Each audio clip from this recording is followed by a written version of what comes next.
السلام عليكم ورحمة الله وبركاته دودري dhegeystayaal ba ku soo dhawaada wararka caalamka suwaaka subaxnimo sabti wararka caalamka wararkeena waxaad ku maqli doontaan madaxweynaha dowladda federaalka Soomaaliya Maxamed Cabdullaahi Farmaajo ayaa waxa uu gaaray magaalada Garowe halkaas oo kaga qayb galay caleemasaarka madaxweynaha maamulkaasi Puntland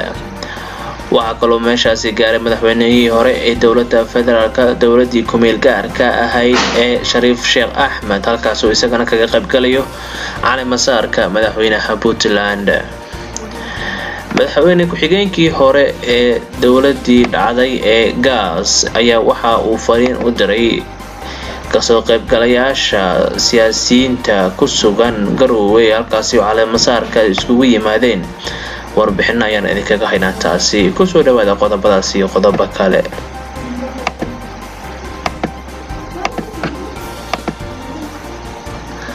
saakayo subaxnimo sabti taariikhduna ay ku beegan tahay 26 bisha koowaad 2019 madaxweynaha dowladda Soomaaliya Maxamed Cabdullaahi Farmaajo ayaa gaaray magaalada Garowe ee xarunta Puntland halkaas oo si weyn loogu soogeeyay wafdi madaxweynaha oo xildhibaan ka tirsan baarlamaanka Soomaaliya ayaa ka qayb ka yihiin ayaa si weyn loogu soo dhaweeyay garoonka diyaaradaha ee magaalada Garowe halkaas oo ay ku sugnaayeen madaxweynaha Puntland iyo ku-xigeenkiisa ciidamo badan ka tirsan booliska iyo kuwa baanbayda ayaa ku sugnaa garoonka diyaaradaha ee magaalada Garowe iyaga oo madaxweynaha ku soo dhaweeyay magaalada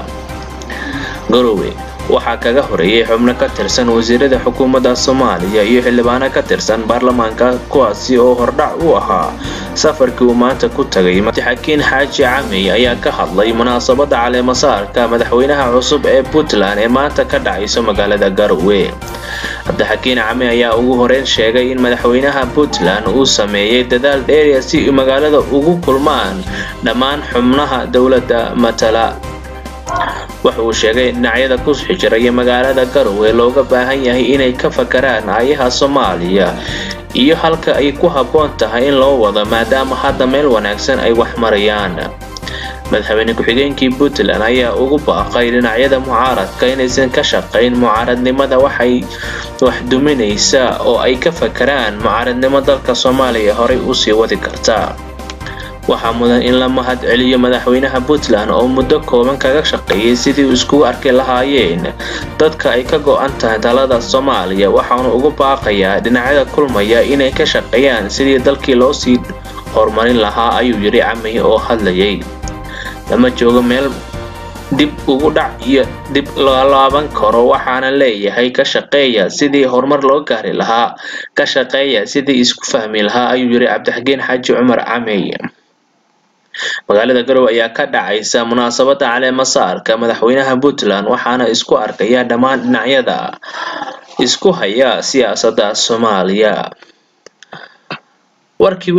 caalamka aad ka dhageysanayseen kana daawanayseen Muxtarif Production waa inaga intaasi warkan warka xigeentan ku kulmi doono waanigu Muxtarif Liban assalaamu calaykum wa rahmatullaahi wa barakaatuh